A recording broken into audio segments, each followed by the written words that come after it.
Bonsoir à tous, bienvenue dans cette édition. Voici ce que nous allons développer dans quelques instants. En 2023, le plus grand marché couvert de l'Afrique de l'Ouest sortira de terre à Bouaké. Le Premier ministre s'est rendu samedi sur le chantier de construction. Patrick Achi note des avancées, notamment dans les travaux d'assainissement et de voirie.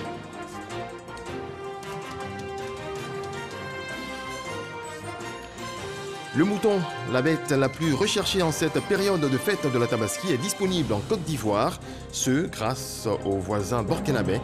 En 2020, ce sont plus de 100 000 têtes de moutons que ce pays a acheminées vers la Côte d'Ivoire. Qu'en sera-t-il cette année? Nous irons sur la route du mouton de Wongolo-Dougou à Bobo-Dioulasso dans notre dossier. Et puis dans l'actualité internationale, l'épouse du président haïtien assassiné, Martine Moïse, est rentrée samedi à Port-au-Prince afin d'assister aux funérailles de son mari. Blessée dans l'attaque nocturne qui a coûté la vie au président Jovenel Moïse le 7 juillet dernier, elle avait été évacuée vers un hôpital de Miami, en Floride.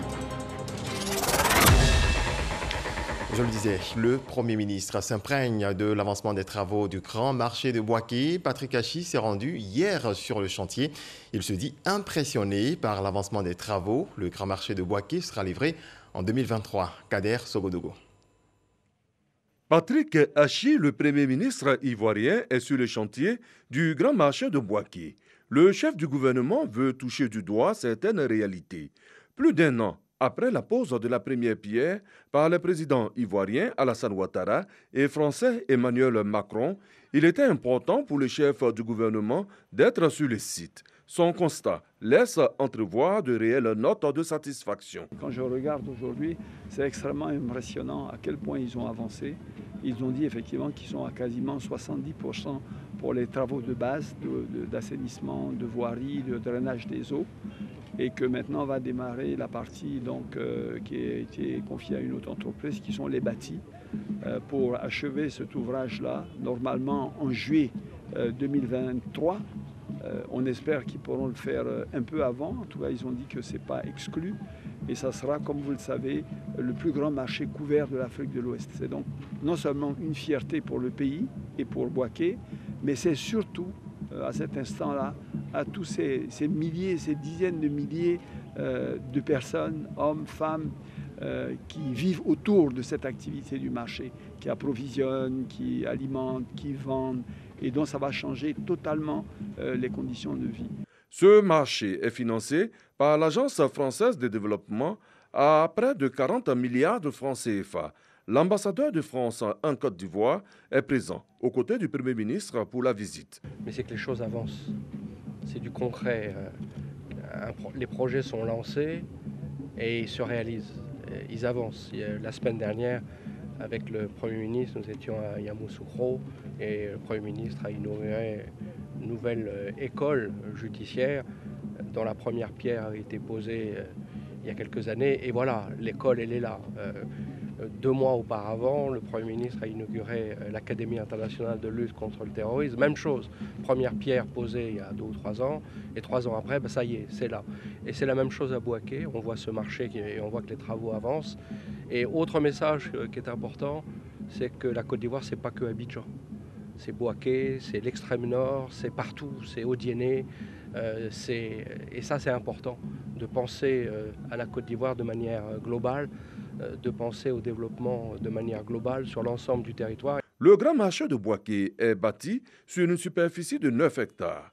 Patrick Achi, avant de quitter Bouaké, est allé saluer les braves commerçantes du marché de Bromakoté-Bouaké. Il y avait de la joie et du bonheur dans l'air.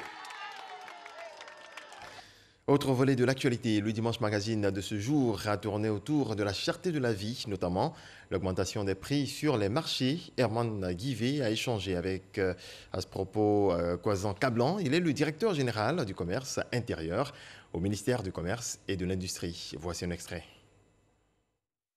Le gouvernement ne fixe pas de prix. Ça, il faut qu'on soit tous sur la même longueur d'onde. Les prix sont fixés par le marché. Le gouvernement encadre. Le contrôle de prix ne peut pas s'effectuer à partir du moment où nous ne le fixons pas. Donc nous nous assurons que la transparence est appliquée dans le jeu de la concurrence. Il y a un dispositif institutionnel qui a intégré également les associations de consommateurs. Vous avez tous ceux qui interviennent dans les produits essentiels pour la vie de l'Ivoirien, qui font partie du Conseil national de la consommation, donc qui est également un organe consultatif du gouvernement. Donc cet organe est chargé justement de remonter les préoccupations des Ivoiriens et de formuler des recommandations au gouvernement pour permettre au gouvernement d'apprécier et d'affiner sa politique publique en matière de consommation. Je veux rappeler que le phénomène que nous vivons, cette perception de la cherté de la vie, est un phénomène mondial. Depuis la crise Covid-19, les hausses qu'on observe sur le marché international sont de l'ordre de 20 à 60% sur les principaux produits. Il y a quand même un effet d'exagération. N'écrivons pas la peur panique auprès des populations. Dans quelques jours, la communauté musulmane va célébrer la Tabaski. Le prix du mouton est aussi en train de grimper. À votre niveau, comment est-ce que vous surveillez l'évolution de ces prix concernant le prix du mouton? Nous avons travaillé effectivement à garantir l'approvisionnement. Et ça, c'est très important. Aujourd'hui, grâce aux efforts du gouvernement, nous avons engagé une mission la semaine dernière sur tout l'axe Abidjan jusqu'aux frontières du Mali au Burkina pour sensibiliser l'ensemble des forces de l'ordre à assurer la fluidité routière, pour sensibiliser les acteurs à garantir un approvisionnement régulier du marché. Je peux vous dire au moment où je vous parle que l'approvisionnement du marché sur le mouton est garanti et le mouton est disponible non seulement à Abidjan, mais sur l'ensemble du territoire national. Voilà, Herman Guivet le dit à l'instant, bientôt la fête de la Tabaski, appelée également la fête du mouton, la bête recommandée pour le traditionnel sacrifice, est disponible en cette période à des prix raisonnables. Cela a été rendu possible grâce aux acteurs du secteur et au gouvernement ivoirien. Notre reporter a pu se rendre compte à l'ouverture de la foire à bétail vendredi à Port-Bouilly. Didier Nguessan.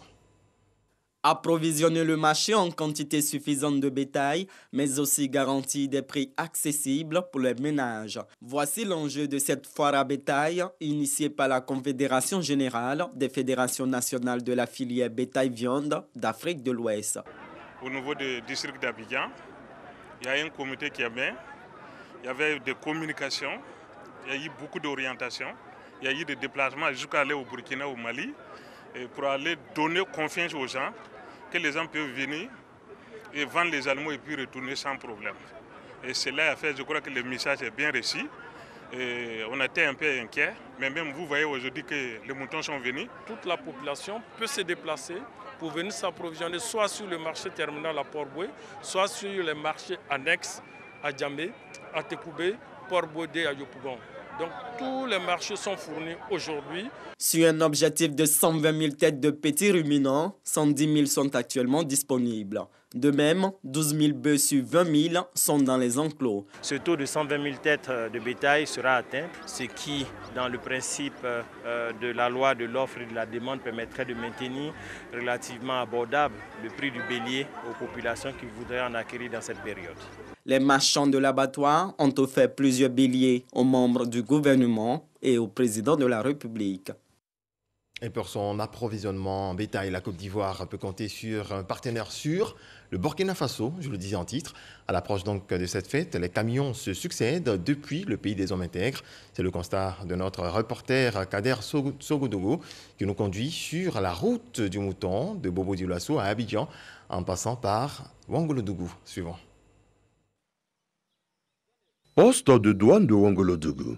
Un camion de bétail en provenance du Burkina Faso vient de traverser la frontière ivoirienne. Il est accueilli par le président de la Confédération des filières bétail et viande de l'UEMOA. Pour la Tabaski, Isiaka Sawadogo et son équipe mettent tout en œuvre pour inonder le marché ivoirien en moutons pour permettre aux musulmans de perpétuer le sacrifice d'Abraham. Déjà, au Burkina Faso, les craintes d'une flambée des prix sont perceptibles chez les vendeurs et les acquéreurs. Je dirais que cette année c'est dur, puisque tout le monde le sait. Ce n'est pas au niveau des moutons seulement.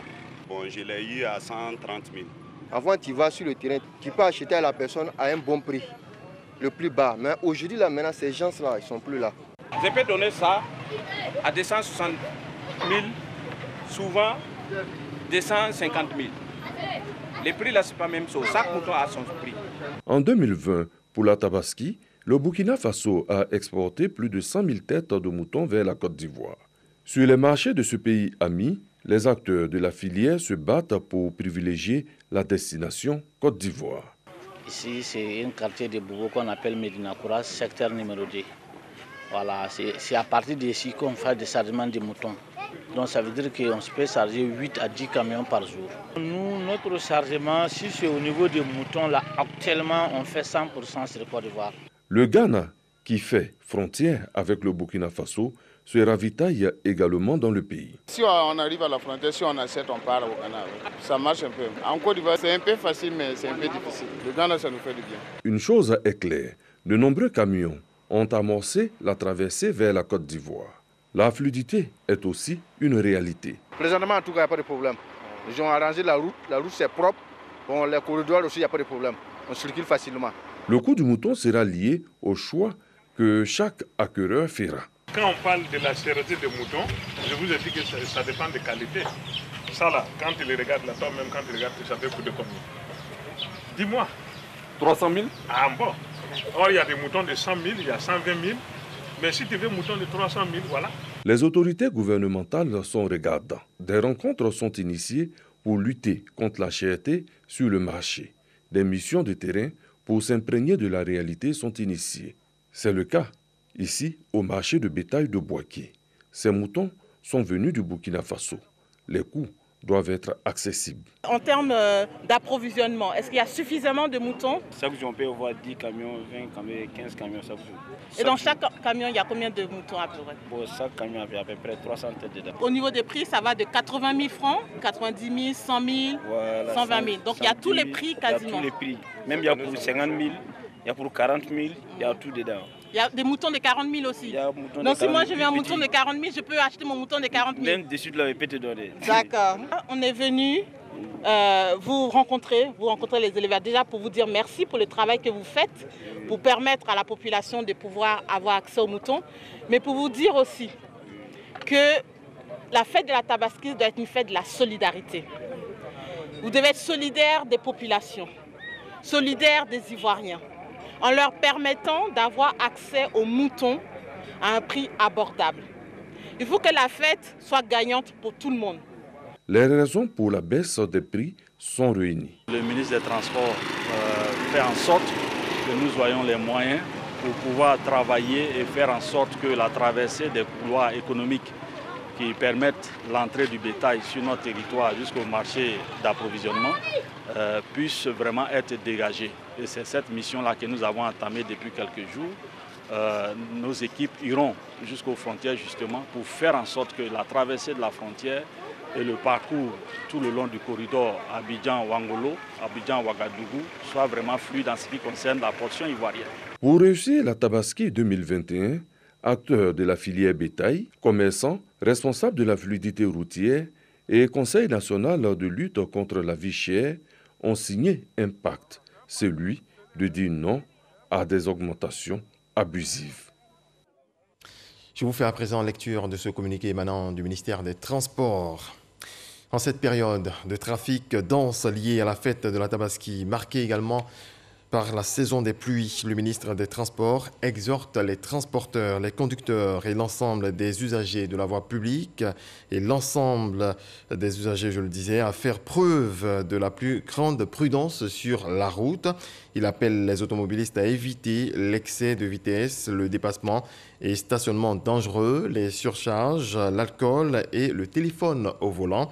Aux usagers des 2 roues et 3 roues, le ministre appelle au port obligatoire de casques de sécurité, au respect du feu rouge et du panneau stop. Les accidents de la circulation, une réalité, le coronavirus aussi.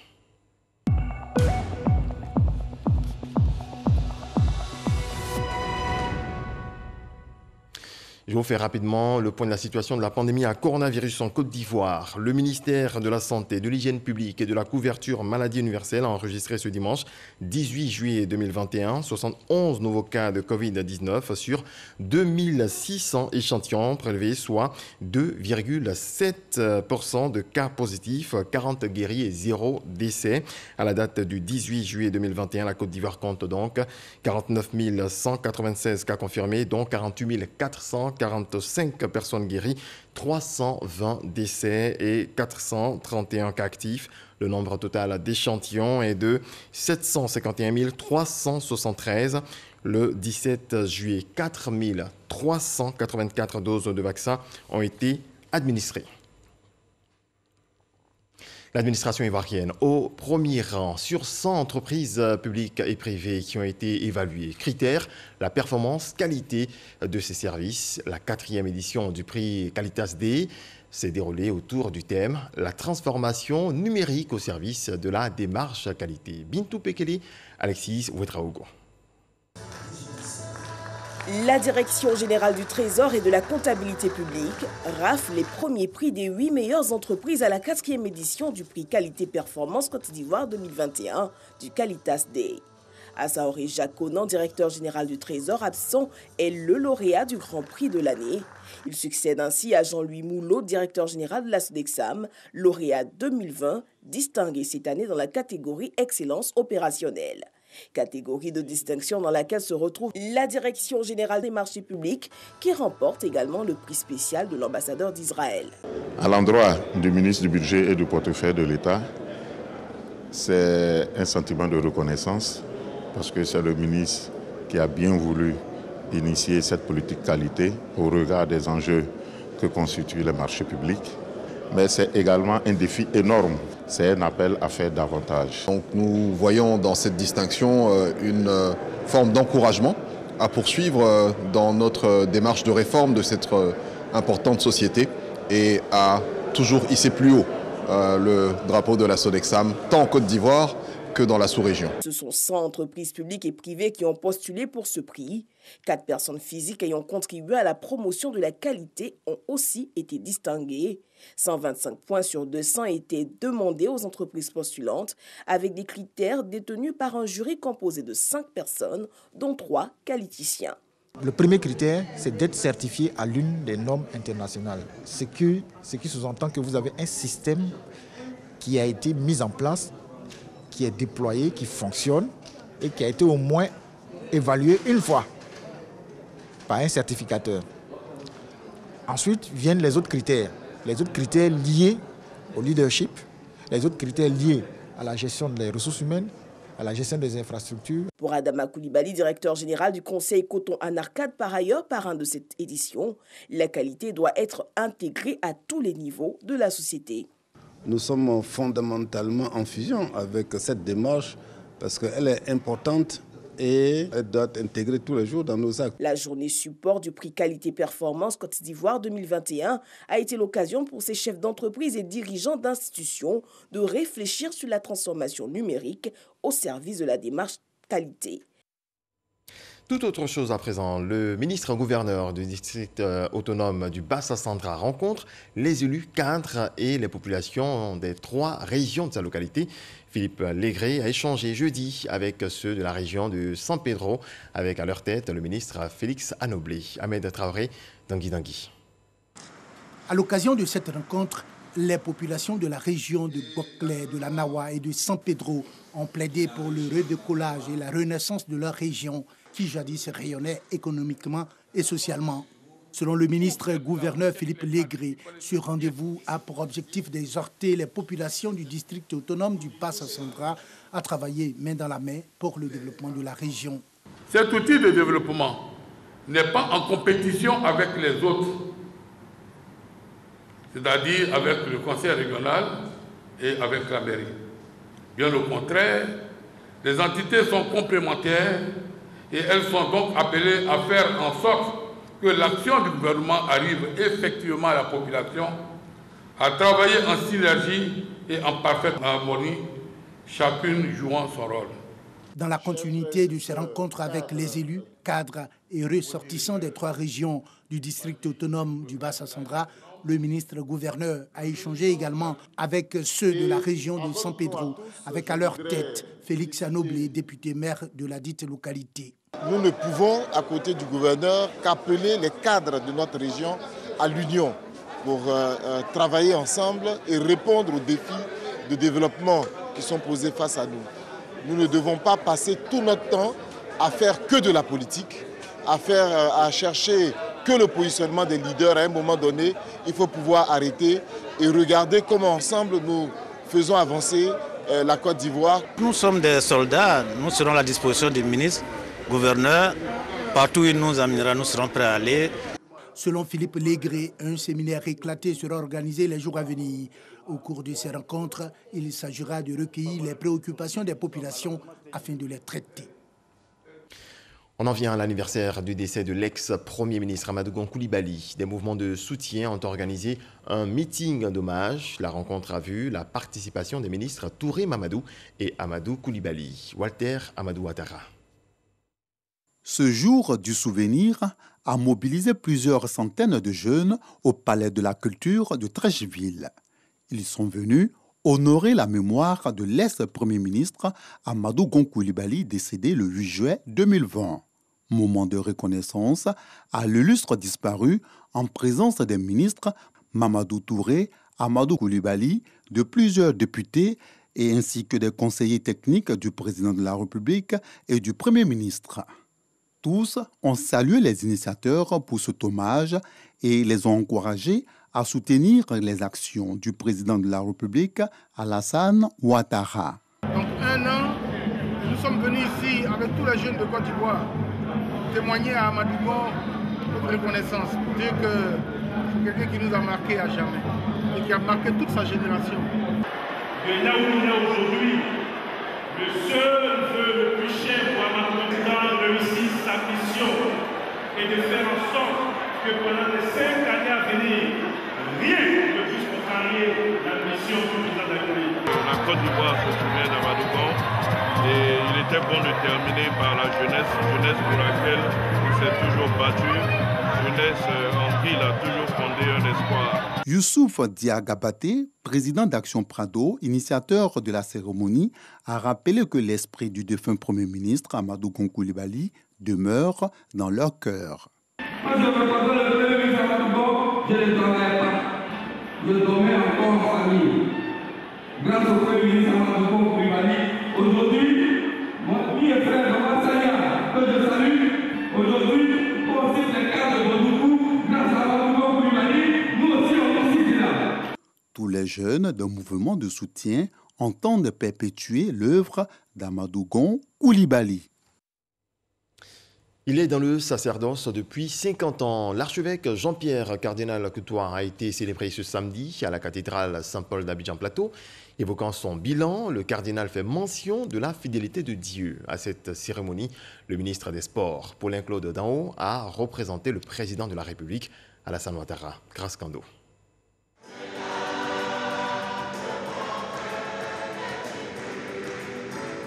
« 50 ans que Jean-Pierre Cardinal Coutois s'est engagé à la suite du Christ comme prêtre pour le service de Dieu et des hommes. Un jubilé sacerdotal marqué par une messe d'action de grâce ce samedi à la cathédrale Saint-Paul du Plateau. Fidèles, autorités administratives, religieuses et politiques, tous étaient là pour prendre part à cette célébration eucharistique. J'aime ces homélies parce qu'il y a l'amour dedans. Quand on vient à la messe, on repas soulagé, on repas guéri, on repas aimé de Dieu. Le cardinal nous montre le chemin à travers ces 50 ans de sacerdoce, à prendre le chemin de la paix. On ne peut pas vivre sans amour, sans partage. C'est le 11 juillet 1971 que Jean-Pierre Cardinal Coutois a été ordonné prêtre. 50 ans de vie presbytérale, dont 20 ans d'épiscopat. 50 ans de vie sacerdotale, pour moi, c'est la marque de la fidélité de Dieu. Une histoire un peu dramatique, mais le Seigneur a dit non. À travers tous ces drames-là, tu arriveras là. Donc, je n'ai pas de mots pour lui dire merci. Qu'il voit tout ce qui est dans mon cœur et qu'il sache que mon cœur chante son action de grâce, chante ma gratitude envers lui. Pour les futures générations, je dis tout simplement, il ne faut jamais désespérer. Le président de la République se montre solidaire de cette célébration. Alassane Ouattara s'est fait représenter par le ministre Paulin-Claude Danho. Nous sommes venus au nom du couple présidentiel de son Excellence, M. Alassane Ouattara, président de la République de Côte d'Ivoire, et de son épouse, la première dame, Mme Dominique Ouattara, et au nom du gouvernement, marquait la proximité du président de la République avec son ami et frère, le cardinal Jean-Pierre Cautois, qui aujourd'hui rend grâce à Dieu pour tant de merveilles dans sa vie. Nous sommes venus joindre nos voix aux prières pour que le Seigneur continue d'éclairer son chemin, pour qu'il reste et demeure un artisan de paix, porteur d'espérance, porteur d'amour, porteur de foi et de charité. Le 1er août prochain, Jean-Pierre Cardinal Cautois dira une autre messe d'action de grâce à la paroisse Saint-Pierre de Blocos, son village natal.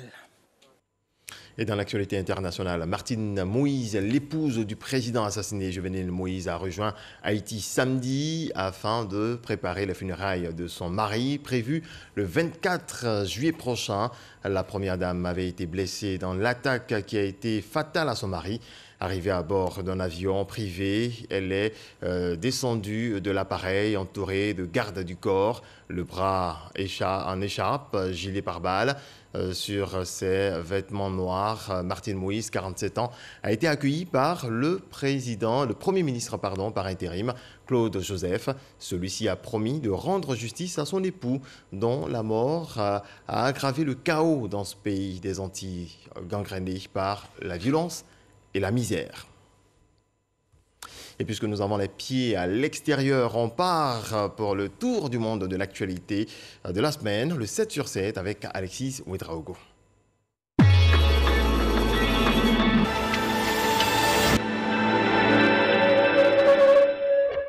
Le président français a annoncé lundi la vaccination obligatoire pour les personnels soignants et non soignants des hôpitaux, cliniques, EHPAD et maisons de retraite. Les personnes concernées auront jusqu'au 15 septembre pour se faire vacciner. Après cette date, des contrôles et sanctions seront appliqués. Les grands navires de croisière vont être bannis de Venise.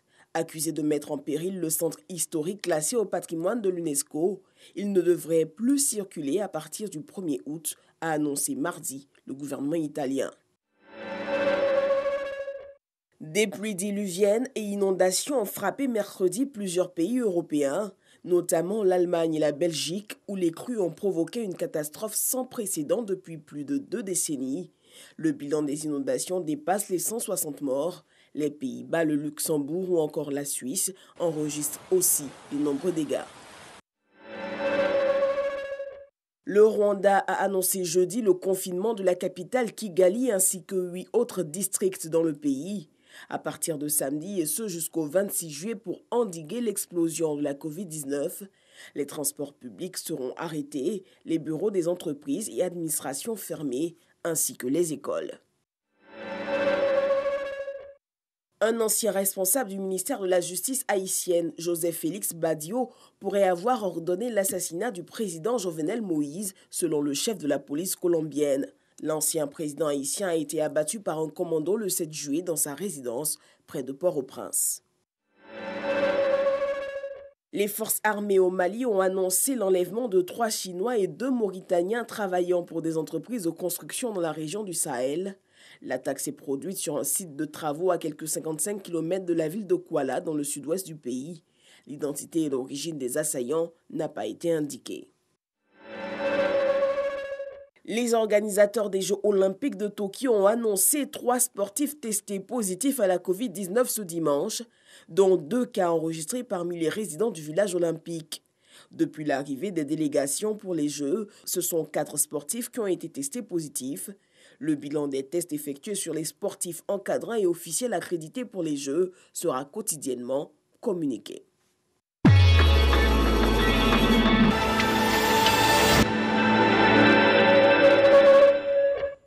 Voilà qui marque la fin de ce journal. On se retrouve demain dès 6h. D'ici là, portez-vous bien.